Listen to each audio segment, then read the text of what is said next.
Hello, welcome back to my channel. So this week what we're going to do is a vase and flowers card, and I thought this would be very good for a get well card or a thinking of you card.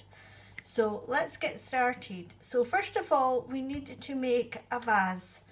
If you're lucky and you have a vase die, you can cut that, but I don't, so I had to make my own little template. So for doing that, I took a little piece of card like so, which is 4 inches wide and 3 inches down, and I folded it in half. Then I drew a vase shape on one of the sides to the open sides, and then I cut that out. Okay, so this is what I got for my template. Okay, so it's a vase template, and then what I did was I took another piece of card which is more of a pearlescent card, and I lay that on the top, and I took a pencil, I drew all the way around and I cut it out, and if there was any pencil marks I just erased it with using an eraser. Okay, so you can use it like that, which is very plain, but I wanted to emboss it. So I took it through an embossing folder like so. This is called Embossalicious. It's an old one I've had for many years, and I laid that in the middle, closed it, and I ran it through my embossing folder. Right? Then this gave me this. So it's nicely embossed, but I'm using a theme of black and white, and I felt that the vase was a bit lost. So what I did, I went and put the piece that I had cut out and embossed, I stuck it onto some black card, and then I cut around it just to create a little border all the way around so it'll pop on my card.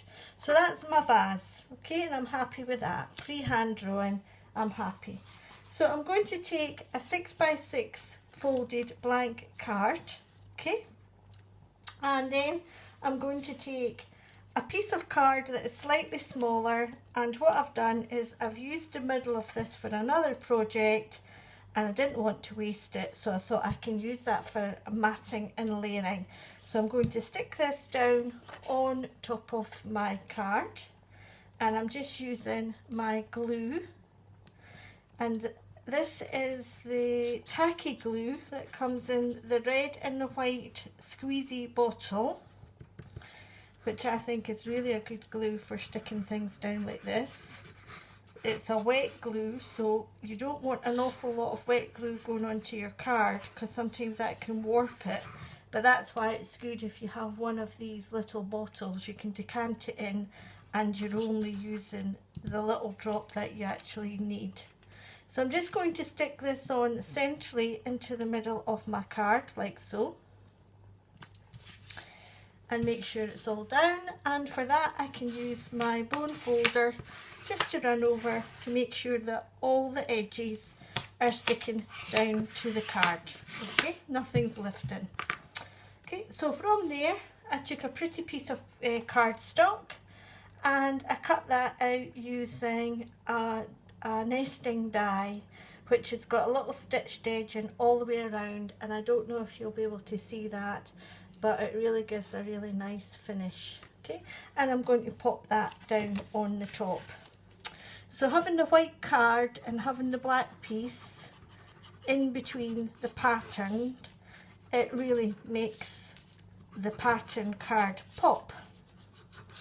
Okay, so like so, like that, and then we're going to just centralize that into the middle of your card, and again you're just going to use your bone folder and just push that down so that you've got no edges lifting. Okay, and if you have, it's quite good, you can just squish a wee bit of glue inside underneath and just use your bone folder to flatten it. Okay, so like so. Now here's my vase. It's going to sit roughly about there. And what I've done is I've went and done some die cutting of flowers. So this time I'm using these flowers these flowers here for the inside of the vase, and I'm using this flower here just to put a little accent down in the corner. Okay, so I've already pre-cut these out. So I always do a dry run when I'm putting my card together. So I've got my die cuts here, and I have added some bling to them to give them a wee bit of bling. So I'm just going to pop them in where I'd like them to be. Okay, so a high one and a low one, a high and a low, and then you've got these little ones that you can pop into the middle.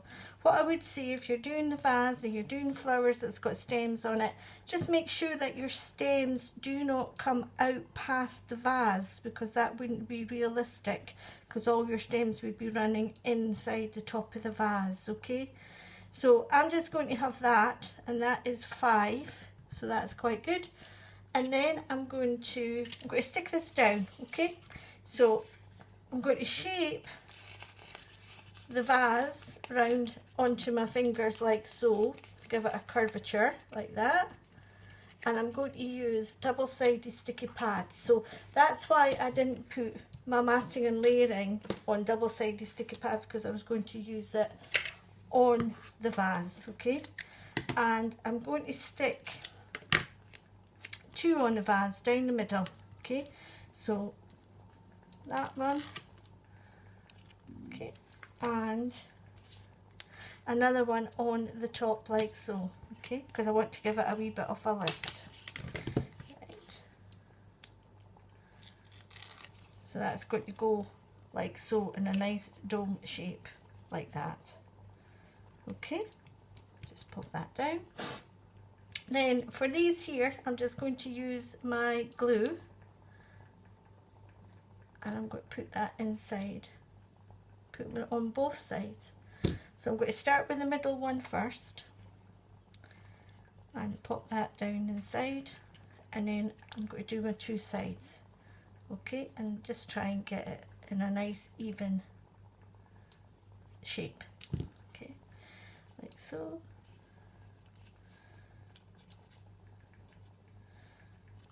And it doesn't matter if it sort of goes on top of each other, that's fine. If you're using stem flowers, you may have to cut the stems down a wee bit for it to fit in properly. So, but I felt that the little rhinestones just gave it a little boost rather than it being all black.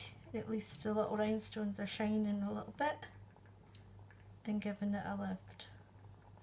Now this was actually very, very lucky that I was looking through my papers, and here the paper on the background here is very similar to the die cut flower that I'm going to use.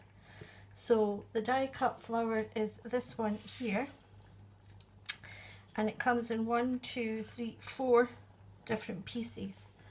Now, as I showed you in my last video, I always like to shape my flowers.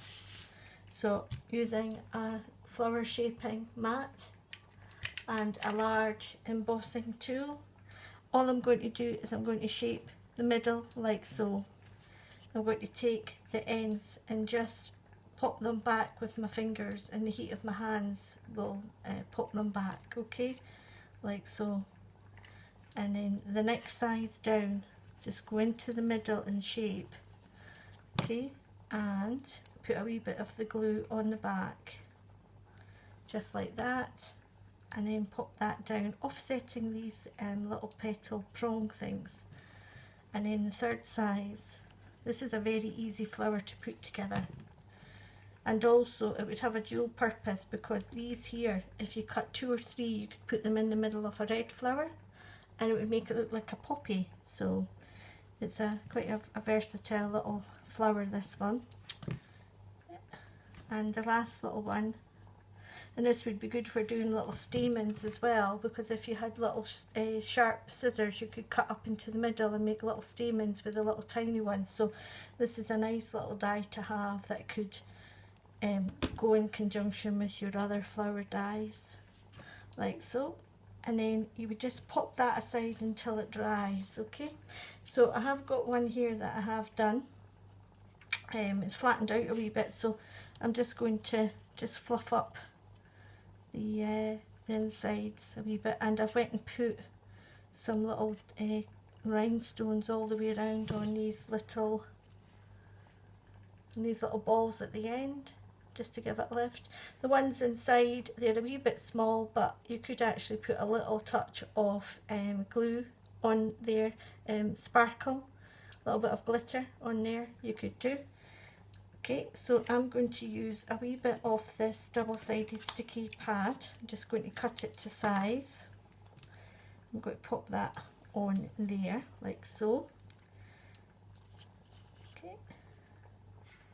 So I'd either use this, or I would use some glue gel, Pinflair glue gel, which is great for adding flowers to your projects. And then from there, bring that in.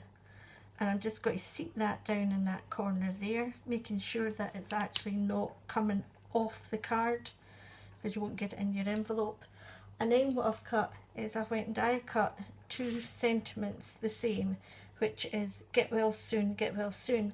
But I put some double-sided sticky tape on the back first before I cut, and I'll show you what I'm going to do with that.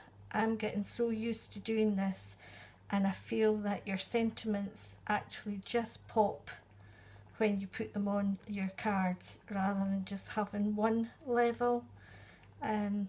It's nice to have 2 or 3 built up, and it just makes it stand out a wee bit more than it would with a flat sentiment.